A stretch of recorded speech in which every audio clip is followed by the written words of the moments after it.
Okay, good evening, good morning, good afternoon, ladies and gentlemen, whatever time that you're watching this video. I am Richard Taylor, and I'm here with the distinguished gentleman, For at Mr. least a little while. Charles Gaylor, the third, I'm the fourth. the fourth. Yeah, there's too many of us, but yeah, I'm the fourth one. My little guy, my 5-year-old, he's the fifth. Okay. Which again, there's a lack of creativity.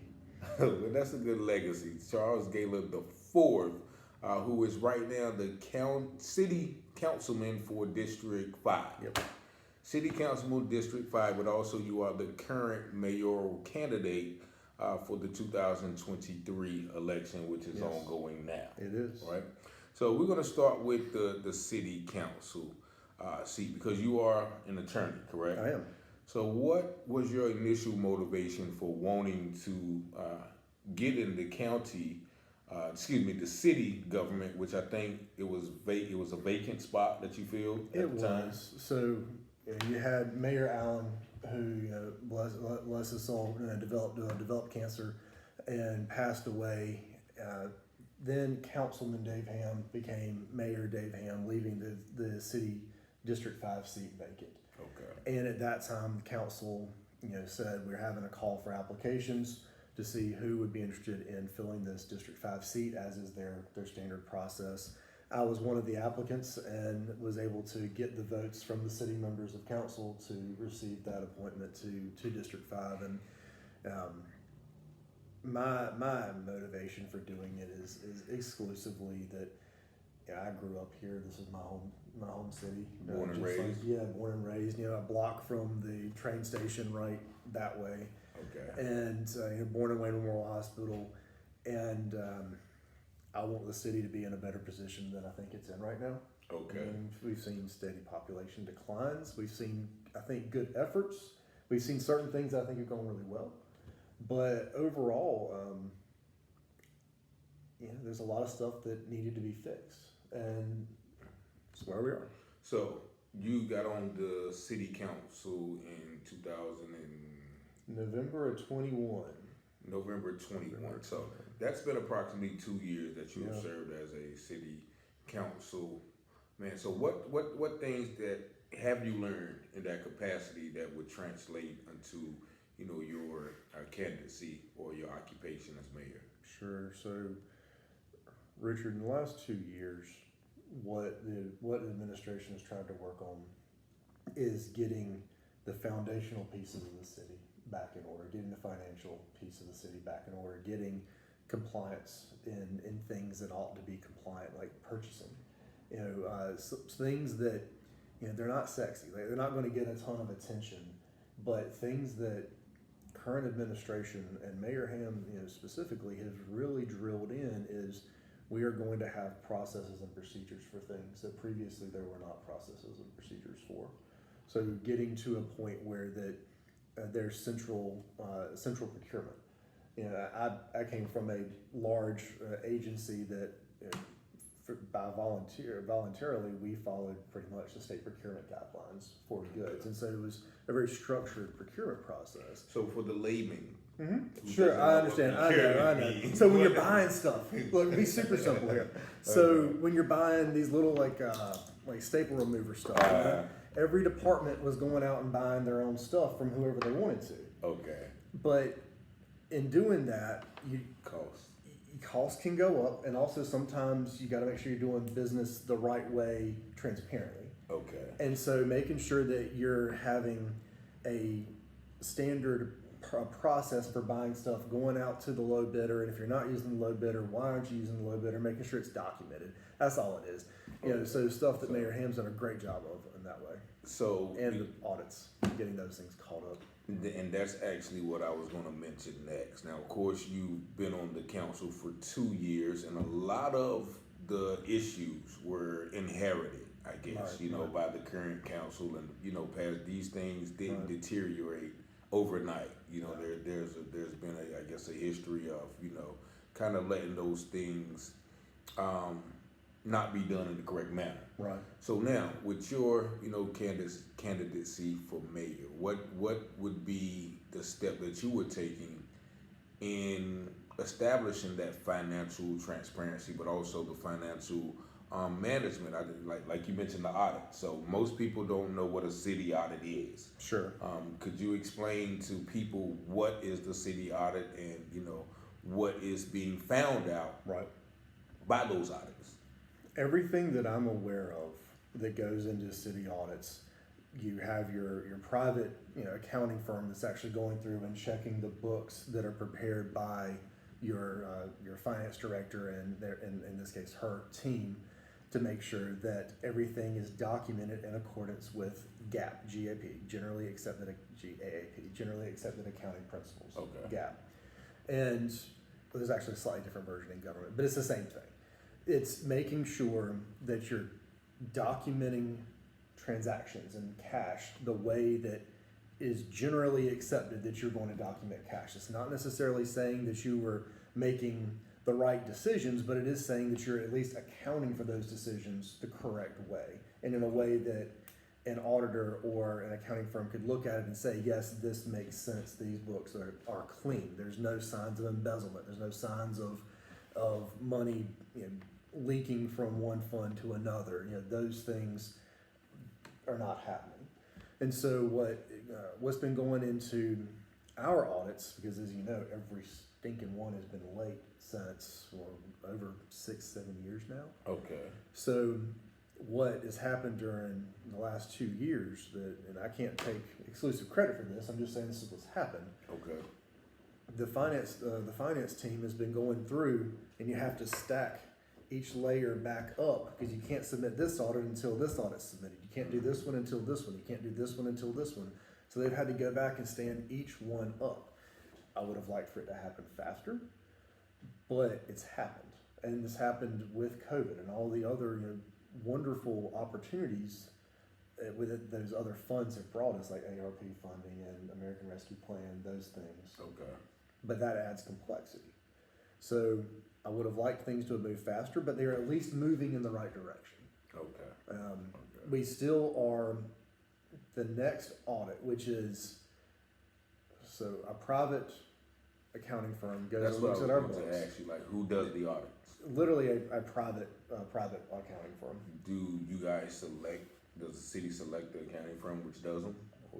We do. It goes out. I actually don't know the last time that it went out for bid, but I do know that it's not the exact same firm because a good practice is every few years you're going to change to a new firm because you don't want people. They used to look the same thing, and so you got to make sure relationship exactly. where they say, okay, we're gonna make sure that they're good because we have a relationship Right. with them.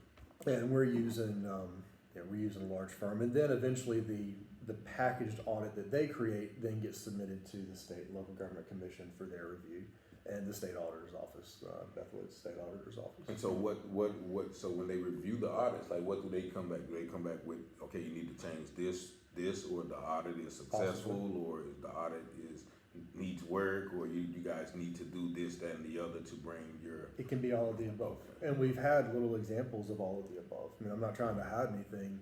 There have been times where it said, "Oh, wait, this transaction here is it's correct. It's there, but it's in the wrong spot." Okay. And so they have had to go back and correct things like that. And then there were a couple that were found that you just shake your head and go, "How did this happen?" Where that no one's trying to hide it, but bottom line is. It was done something that due to inexperience or rushing. I'm not going into specific details on anyone because I don't want any other organization to get drawn into this particular conversation. But there were certainly times where some of our staff, they should have accounted for an expense this way instead of that way. There's no doubt that's happened. Okay. But none of it's been so bad that you think. It's not criminal. It's not bad stuff. Yeah, it's not embezzlement. That's what I think. Most of the public thinks when you hear, okay, our city government is being audited. Like that's the first thing that kind of comes Every to mind. every municipal government, county, state is audited every year. Yeah. Every year, and that's by law. But and that's a an good audit, thing, by the way. That is a good thing. It's maybe a good thing, but anytime I hear audit, like I work in mental health agencies, right? I was like, we're having an audit coming, so you have to make sure and I know audits pretty much just holds people accountable. And but there's always the threat of, okay, I didn't do something right, so we're liable for punishment. So anytime that people hear audits, it's not necessarily a good thing in in their head, but of course it's good. Well, again, you're dealing with taxpayer dollars here, and when you're dealing with taxpayer dollars, there is a heightened level of commitment to ensuring that those funds are accounted for properly and are spent properly. That's general public policy, and it needs to be that way. So, look, I'm not trying to brush any of the challenges that the city has faced under the rug. Quite the opposite. What I'm simply trying to say is that every year our accounting team is tasked with making sure that the financial records of the city are prepared appropriately. And every year they are reviewed by an accounting firm to ensure that they are prepared appropriately. And then that audit is submitted to the state to ensure that we have followed that process. And every layer of that has had to be stood back up under the current finance director and the current city manager. And I am glad that things have moved in the right direction. They've not moved fast enough, but they have moved in the right direction. So we'll leave it at that. While we're talking about that, because actually I received a letter, and I'm pretty sure that you've probably seen the letter or somebody sent it to you about maybe a couple of years ago when the council voted to improve or increase, the water taxes or the water bills and things.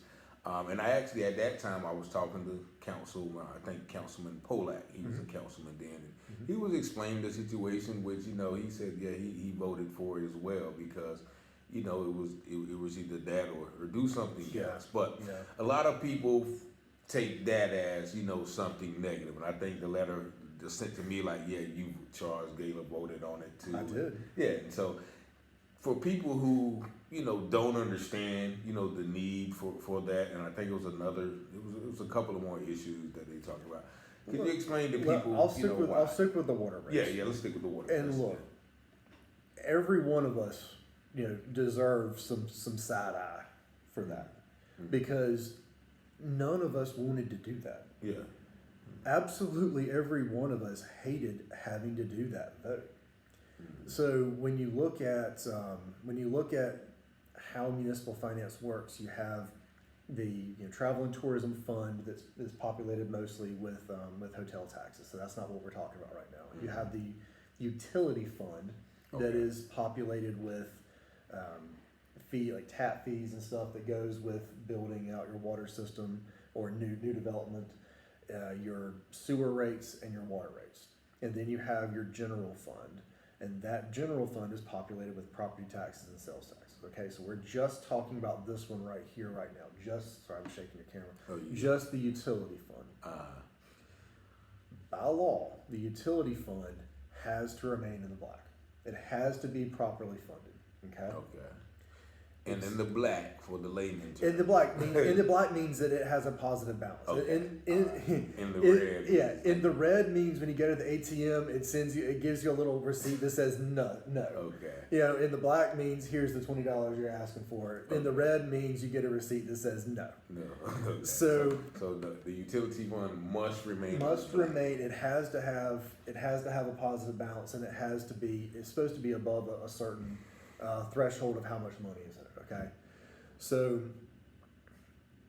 the outside, there's a separate auditor that actually looks at that fund, and they were coming back to us and showing us financial forecasts, like the cash flow, how the money's flowing into and out of the account, and how expenses are projected to change. Inflation being what it is, age of infrastructure, all these things. And we're looking at it, and gotta remember, I just got on council. We're talking November 21 here. So that's why, And I'm looking at this thing going, guys, like, you realize we're heading directly towards the red. Like, this is not an acceptable outcome. Mm-hmm. And the auditors are saying, y'all are headed directly towards the red. And we looked at rates had not really been adjusted in, like a decade and a half. Like little tweaks. Yeah. But nothing, it was like 0.0005, 0.0002. There weren't consistent adjustments. Okay. And so council started having a conversation with, a lot of this was actually during the budget retreat. It's all on camera. Okay. Of, guys, what number does this thing have to be at? What revenue has to be brought in to make sure that we're maintaining the balance that we have to be able to pay for emergencies and stuff? And they basically looked at it and said, y'all need to increase your water rates by about 20%. Mm. And I said, you've lost your mind. There's zero chance. Why? How in the world have we gotten to this spot? Yeah. And I said very loudly, probably rudely, the only way you're getting my vote for anything that is of that size is you show me our rates compared to other communities around us. Okay. I will not cast a vote that puts us above the average rate for communities our size and communities around us. The rate like per 1,000 gallons or whatever the thing is. And they went back, found out what the other communities were. We actually didn't do like that full amount because again, I said for me and my vote, I'm just one vote. Okay. But I'm one vote. And so even with that massive increase, we still maintained a water rate that was and sewer rate that's below the average of other communities. Okay. But Richard, you can't hit people with 20% increase. But we did though, right? We did. And the world kept moving. Like nobody. It did, but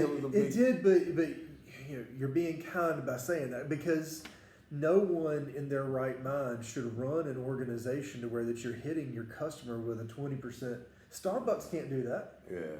I mean, they can because their people still want to go. Like, I get that. And you need water. You do. What can you do? But you have to run a thing where that you're making adjustments as you go. A couple of percentage points, 1.5%, 2% each year. Not 20%. Not a 20% increase. Okay. You can't do that. And so we did because we had to, keep the balance, going where we're supposed to go. We're trying to be responsible leaders, Mm-hmm. but that was a hard decision, basically. Yeah. That was a hard, yeah. mandatory decision I had to make. And Councilman Pollock, I got a lot of respect for that guy because he was in the same boat I was of no. Yeah, but he talked about the, once again, like the infrastructure of even the, like the pipes and things like that needed to be repaired. And stuff's got to be maintained, but Yeah. you got to plan. You know what stuff was probably going to cost. You got to plan for it, and so that's where we are now. So That's where we are now. with the past being the past, and now the present, your candidacy for mayor. Now, what was one of the motivations for you undertaking, the possible task? I hadn't thought about it in this context until we're sitting here, but that water and sewer issue, rate issue, you can't run an organization where that you're hitting people with that amount of change at once. Now, what I mean by that is you have to run your organization in a way that you don't have to. Mm-hmm. And I believe that we have folks in place now who want to run this city in a cost-effective way, a high quality of life way, and I want to make sure it goes that direction. And that's why I said last summer and I was going to do it. So last summer. So what does being mayor of the great city of Goldsboro look like to you or entail to you? What are some of the responsibilities that you feel that you must undertake to make Goldsboro, for lack of a better word, great again? You are trying to. Is this clickbait? I'm just messing with you. Is this clickbait right now? Are you gonna put if you make the title of this? No, it's just a straight up interview with Gaylor. I'm gonna be the first comment on there if you put the title up there. No, I won't do that to you, my brother. This is Taylor House Publishing. No, I won't do that to you. But yeah, no. So yeah, no, seriously though, what does being mayor look like to you? So first and foremost, the mayor's got to be able to connect with every part of the city. Okay. It doesn't matter if you're rich or poor, if you live in a good neighborhood or bad neighborhood. It doesn't matter if you're Asian, Hispanic, rich, poor, black, white. Mm-hmm. The mayor's got to be someone who appreciates you and wants to engage with you. Mm-hmm. And my whole life that's been my upbringing. Look, there's absolutely no doubt I've had a privileged upbringing, but I've also had a very real world upbringing. I've not been a sheltered guy. And throughout this whole campaign, where I've spent all of my time has been in living rooms of folks that otherwise would have probably never had a reason to call me. Okay.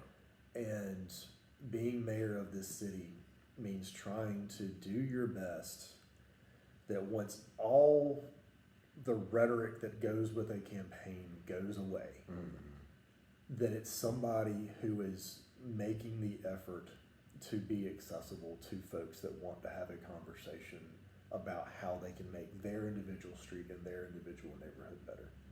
How can Winslow Circle be better? How can Day Circle be better? How can Pill Hill be better? How can, you get where I'm going with it? It's got to be universal. It does. And I so appreciate folks being so willing to give me a chance. Okay. And it's been good. It's been very, very strong. And so the issues, like once again, besides the water, there's a lot of the tough issues. There's a lot of them. So I'll start with, I guess, one of the toughest issues we see is the I'm curious which one you're gonna pull off first, because I can think of 5 off the top of my head. Okay. Well, if I miss one, you tell me. You're the host.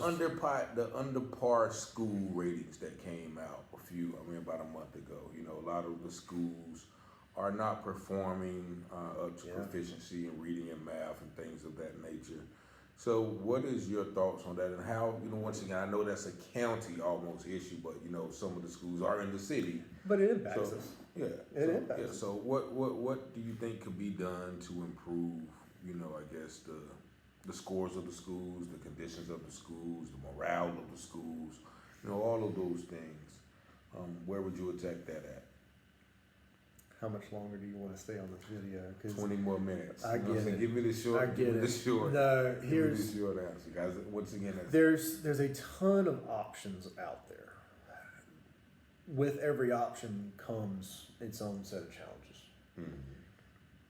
Legally, the city can say these schools are in the city of Goldsboro. Like physically, they serve a district that's outside of the city of Goldsboro. We don't care about that.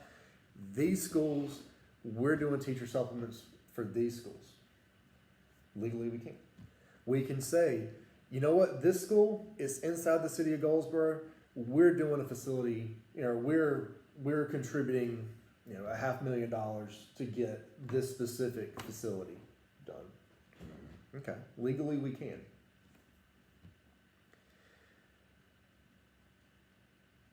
Where does that money come from?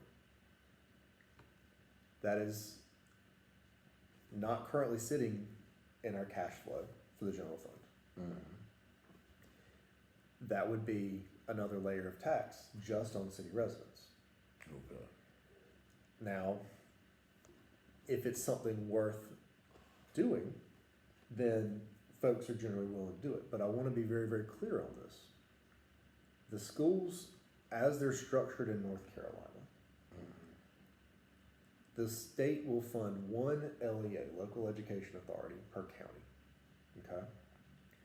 The state pays for most of the personnel and a lot of the supplies. The county is expected to pay for most of the facilities, okay, and some of the administration stuff, okay? The city by law can contribute as well, but remember, every citizen of the city of Goldsboro is also a citizen of Wayne County Exactly. Yeah. and a citizen of North Carolina. I just don't know how palatable it is for someone who resides in the city of Goldsboro who pays an extra layer of property tax. You've already paid your county taxes to write a third check. So there is that angle to it. Next, I think there's a more effective conversation. If you want to talk about what truly impacts school performance, generally speaking, it's the community around those schools. It's those social determinants of health that those students are going through that is a part of them that they bring with them through the door into the classroom. Okay? Yeah. I would rather have the conversation. I've been very consistent about this because you get this question everywhere because it's a good question. I would rather us focus on the things that we can directly control because, again, we are not the school board. We do not run their facility plan. We do not run their personnel plan. We do not hire and fire. We do not evaluate their staff. We don't have that. All we have the power of the purse, which is powerful. But I think that a more effective use of that money and of that energy would be to properly fund our Parks and Rec department and have evening and after school programming and to have summer programming and traditional school calendar break programming to where that students have something to do that is constructive and productive when they're not at school. I think that if we properly fund our police and fire and give them the tools and the tactics that they need, which includes mental health resources, to be able to go and get our communities to where that, like last night, I'm in my backyard, I know I heard 8 gunshots last night. Coming directly from, well, I won't say which direction, it doesn't matter. But I know I heard. Yeah. And I was on the phone with the mayor. It's hard for people, children, You to learn when can't- they're coming up. You can't learn in the classroom if the night before you were scared in your bed. So I'm all for us taking responsibility for the things that we can control. I'm hard on accountability. And I think that a better use of our energy and our time is trying to properly fund police, fire, and community resources and properly fund Parks and Rec to where that we're giving folks an alternative and trying to focus on communities. And I guess that segues right into the next question. You know, crime is a big concern, and with the lack of police, I think someone told me today that there were supposed to be 16 police officers per shift, if I'm not mistaken, and now it's only 5. Don't get me. I forgot who I was talking to, but they tried to explain. The point is correct. Yeah, that we're short on officers. Yeah, basically. Right. You know, whether it's 16 or 5, that's irrelevant. What matters is the point. Yeah, and you're right. They can't even do patrols. They just got to take calls. No, it's how do we attack such a huge issue? Okay. Nationwide, you have got a reduction. You got to remember, for the last 10 years, I was an executive at a community college that has a BLET program, basic law enforcement training, BLET program. Nationwide, there is a reduction in applicants and enrollees in BLET programs. Okay. Meaning there's less people going to into the actual training to do law enforcement. Okay. So I think that nationally, us included, I think that we're going to have to look at how we compete for the officers, how we retain officers. Of course, some of that is salary, but a lot of that is also tools, tactics, training, leadership, making sure they know they're appreciated, making sure that they know that the city is investing in them in salary as well as training and professional development opportunities and career growth opportunities. It's not all just salary, but salary plays a major piece of it, which is why you've seen now 2 years in a row in budget I've voted for, at least marginal increases for city employees, including fire and police, actually slightly more for fire and police, and then a mid-year adjustment 2 months ago for police and fire, and I think that we've got to have a larger conversation about what other things need to support your standard law enforcement, credentialed law enforcement badge and gun. Is that mental health professionals? Is that domestic counselors? Or is there something else that goes along with it? I want to go out and recruit and retain every officer that Chief West wants to go get, because he's been very picky about making sure that he's hiring folks that he believes are going to be good for the department, not just somebody. Okay. And I want to give him the resources to be able to do that, but I also want to give him some technology resources to be able to have monitoring in other ways. It's a hard conversation, because I don't think that you exclusively police your way out of this. I think that you also have to have community development pieces, and you have to have economic development pieces.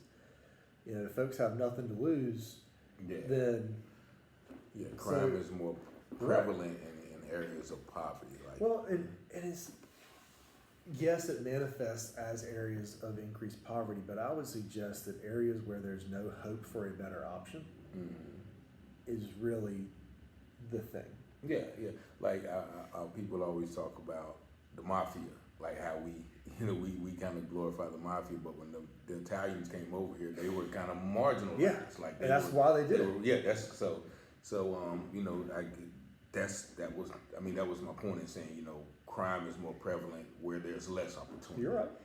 So I think a tall task is to kind of bring more opportunity as well to the general public, in the form of, I don't, like I said, this is beyond my scope, because I know a lot of the issues that we face, but the solutions are not all cookie cutter. They're not.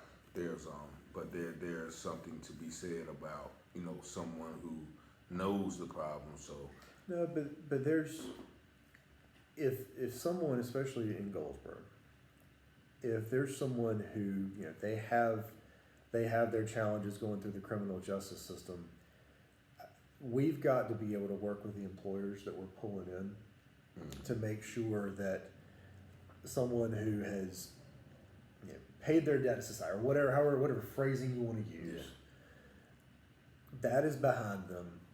They go through a workforce development training option, be it one of the community colleges or wherever it is, that they're ready to go and get a job and be a contributing member of society and feed their family and have a life. And so we're working very, very hard with economic development agencies to recruit companies into our county. And I think that the next piece of that is really figuring out how the city is going to embed itself with the workforce training partners, like community college, like Wayne Community College, Lenore Community College, whoever it happens to be, the high schools, where that folks know that there's a better option, a better way. So they do have a re-entry program. You mentioned you work with Wayne Community College for years. They have a re-entry program out there. Now, how interested is the city government, or will the city government be with working with them? I think it has to be a strong interest. It is for me. I'll just use me as an example, and if I'm the mayor, then inherently some of the stuff that I want has to kind of happen, But I think that it has to be a tool in the toolbox, because you have to give folks another option. Otherwise, they come out of jail and they go do the only thing that they know to do to survive. If you pop out of jail and the only folks who go to pick you up are the folks that were with you when you got in trouble, don't be surprised when you go right back. And that's how it usually. And that's how it is without a support. Because you go away for a while. The people who look after your kids, who look after your stuff for you, inherently when you get out, those are the people who are going to be there. So you gotta. It's a complicated thing. That's all I'm saying. It's all right. a complicated thing. One meeting I was at, I don't know if you remember this. You probably had this happen a lot of times, but I recall one of the young ladies. She was there with her boyfriend, and she was mentioning how she was homeless and couldn't find anywhere to live. The hotels were full, the shelters were full, and she was just kind of distraught. And I remember, the mayor, saying, well, I'm sorry, and I must have commend Councilwoman Matthews, because she was like, no, wait a minute, we got to do more than we're sorry. And she kind of, she voiced a strong opinion, as she does, and I commend her for that. Sure. But what do we do about, once again, everybody knows, if you don't know about Tent City, because I didn't know why those people, I just moved back in 2020. I didn't know why every time I was leaving the gym, I saw people walking down Royal Avenue, until it became fall and the leaves started to fall. Right. And then I began to see, like, there are literally people living in those woods. So, and I know that's just one, I guess, enclave. There's a lot of homelessness. Yeah. All right. So what do we, once again, what do we think about? How do we try to attack that issue? This is where, if you don't know, you don't know. And once you do realize the scope of the problem, like, it makes you sick to your stomach, because now we're at a point where that homeless folks who genuinely just want to be left alone are approaching police and approaching city council and saying, what's happening over there is no longer what it was. It used to just be a place you can go and hide and no one would bother you, and that was that. I'm not saying that's good. I'm just saying it is what it was.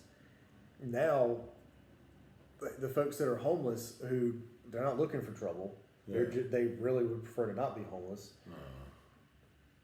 are saying, I can't even go there, because now it's been infiltrated with a whole nother layer of issues. Okay. And we could talk for a long time about Tent Village, but what I will say, and here's what I think needs to be emphasized. In the last month and a half, you've seen the city be able to roll out the guidelines for non-congregate shelters and congregate shelters. What that means is folks living in dense, like, dorm room style stuff. Is that a congregant? Yeah. Okay. As well as folks with individual apartments, sort of stuff. So the federal rules for a lot of the money, ARP, American Rescue Plan money that came during COVID, that folks want to say, well, why haven't you spent that money? Why haven't you spent that money? Well, one, because we're trying to make sure we spend it correctly and wisely. The Fed has changed the rules several times, because they were trying to get it right as well. I'm not trying to throw shade on them. It's just the reality. So we, being the city, hired a consultant to come and help us identify, 3 agencies to be able to give like $900,000 to. Okay. Y'all probably remember that. I think you were at some of those meetings. Okay. And then after all of that work was done, we realized that the Fed had shifted the rules yet again. So anyway, now just in the last month or month and a half, the final guidelines for folks that want part of that money to run shelters, congregate, non-congregate, y'all can Google that later on, but to run shelters, those guidelines are finally out. Okay. You're going to see that money being able to go out and be used. But a challenge with that, again, nothing's easy, no matter how frustrating it is. That money can't just be day-to-day operational money.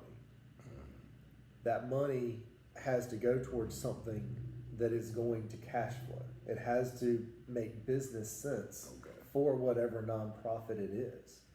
So I guess I can say specific organizations on here, right? I mean, like, you could say something like 4-Day Movement, what they want to do with the portal over there on Royal and Herman, or Wayne Memorial, where it terms names right there. Okay. That facility right there, they want to be able to do a shelter right there. Yeah. They've got tons of support. They've been able to do some incredible fundraising, and they were one of the organizations that was identified months ago for some of the ARP funding. Well, I look forward to seeing, if they choose to apply now that we actually have final rules. Okay. And what that looks like for them, because that would be transformational for our community. Yeah. So that when we're talking about Tent Village, we're talking about folks that they don't want to be homeless. They're not looking for, they're looking for a way out. They're truly looking for a way out. Now you have an organization that has a track record of being successful, that has a facility. But, and I've been very consistent about this too, when they're ready to transition out of the portal, where do they go? Exactly. That's where I believed that Restoration of Hope Village was a very good option. That looked like tiny house kind of thing. Yeah. And Is then, that still a project or a prospect? Well, I don't 'cause know. I've been hearing about it, just. well, I don't know randomly. because a lot of that was Mr. Thomas Rice and stuff that he was working on when he had a heart attack. So I really don't know. Is he better? Did No, you he know? passed. Oh. Yeah, he I'm passed. sorry to hear that. So I really don't know Okay. how that's going to go now. Okay. But I pray that someone's able to pick up that flag and run with it, because I believe you've got to have this kind of pipeline or continuum where that someone is able to go into something like the portal and is then able to transition into something like a Restoration of Hope Village, that's you're living in your own little house, but it's still in a very very confined way, in a way that it's still very sheltered and structured. And maybe from there you're able to move into some of the work that Habitat for Humanity or New Hope Village or something like that, where they're trying to do something that's a little more long term. Okay. But I think you've got to have each of those layers in kind of a process. So yeah, it's a very complicated, very, very complicated thing.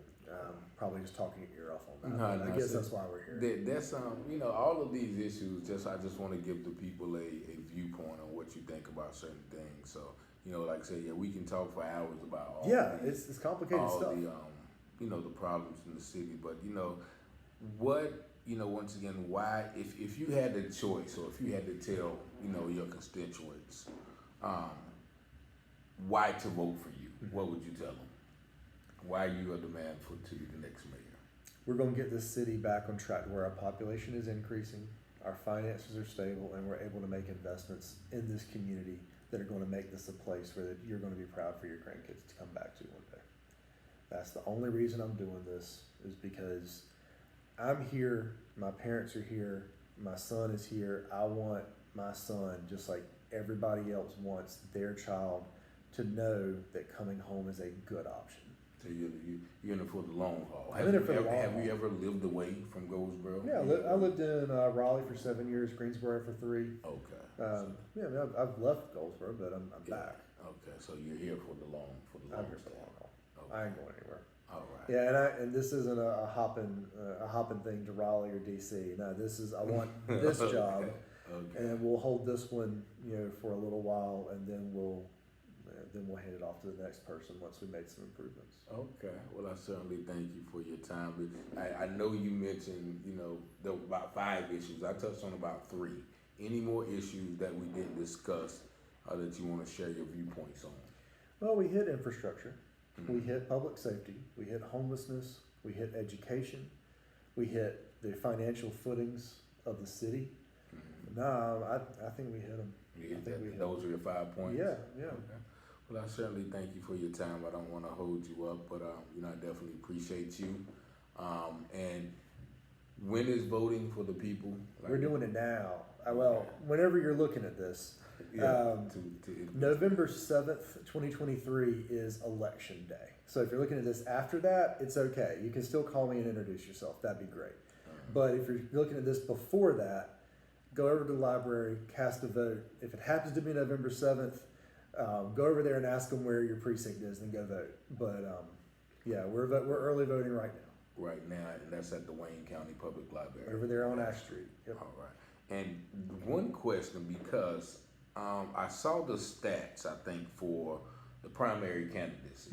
I think it was only 3,000 people, I think, that voted in the primaries out of a possible, 22,000 registered voters? Yeah. So that's only about, 13%. Yeah. Now, Why do you think people are not voting, and what can we do to get them interested in the voting process? If I knew the answer to how we get them interested, I'd already done it. Okay. What blows me away, in the primary, there were 6 candidates for mayor. Very diverse backgrounds, very diverse walks of life, very diverse belief systems. Mm-hmm. There were 3 candidates for District 5. So altogether there were 9 candidates. Mm-hmm. Spending money, spending time, talking to the people, going everywhere, doing everything they could to get people educated on why they should go vote. And all 9 of us combined for almost 14%. Yeah. And so I don't know what that golden ticket is. Yeah. Do you think people just lost faith in maybe the political process? Because like it's maybe we can't like relegate to one group of people, because you're talking it's about the a whole board. 87% of the It's registered across the voters. board. So, and we got a list of everyone that votes, right? Yeah. So you can look at that list and see, where do they live? It's every part of town didn't go vote. Yeah. So, do you think it'll be better in the main race? Probably so, but here's the thing, because you're probably right, with people who are just burned out on the whole political process. But how do you reconcile that with the fact that in 2000, I actually did it on my own campaign page, Gaylor for Goldsboro. I did a couple of videos, and we'll be doing more. But 2015, which was the last time we had a mayoral primary, Okay.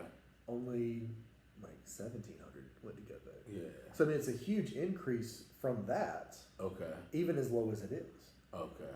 And in 2019, there wasn't a mayoral primary, but the general election in 2019, there were only about 5,000 votes cast for mayor. Mm-hmm. So it wasn't a primary in 2019? Not It was for just mayor. Foster and Allen. Mm-hmm. Oh, okay. There wasn't a mayoral primary. There were primaries in District 1 and 5, I think. Okay. I don't remember. Go look at my video. Shameless plug. He may cut this part out, but shameless plug is out there. What's the video? Charles Gaylor for Goldsboro? Yeah, just Gaylor for Goldsboro. Okay. Yeah, so Facebook page? Yeah, Facebook page. All right. So if any other thing that You you didn't want know to I leave did with my the own videos, did you? Nah, I didn't check it mention out that. now. Yeah, go check it out. It's not as good as yours. It has far fewer views. Yeah, I get a dozen people looking at mine. You get.